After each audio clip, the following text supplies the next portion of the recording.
सहायक संधि क्या है और सहायक संधि कैसे हुई लागू हुई, इसके बारे में देखो।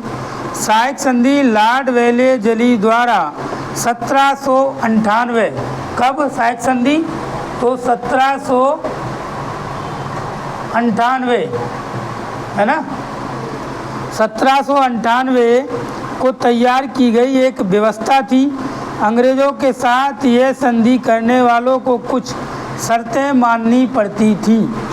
मसलन अंग्रेज अपने सहयोगियों की बाहरी और आंतरिक चुनौतियों से रक्षा करेंगे।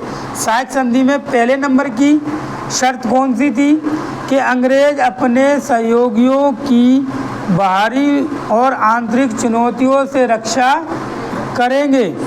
दूसरा क्या था पॉइंट, दूसरा पॉइंट था कि सहयोगी पक्ष के भूक्षेत्र में एक ब्रिटिश सैनिक टुकड़ी तैनात होगी।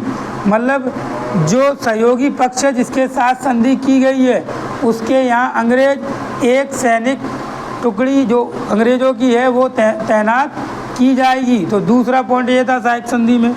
तीसरा था सहायक संधि में सहयोगी पक्ष को इस टुकड़ी के रखरखाव की व्यवस्था करनी होगी। मतलब सहायक संधि में अंग्रेज़ों ने एक तो सैनिक रखने की व्यवस्था, दूसरा उसी सैनिक रखने की व्यवस्था को रखरखाव की व्यवस्था कौन देखेगा, तो जो सहयोगी पक्ष है जिसने संधि स्वीकार की है वो ही रखरखाव की व्यवस्था देखेंगे। ठीक है, करनी होगी। तीसरा क्या है, चौथा पॉइंट है आपका, सहयोगी पक्ष ना तो किसी और शासक के साथ संधि कर सकेगा, ना ही अंग्रेज़ों की अनुमति के बिना किसी युद्ध में हिस्सा लेगा।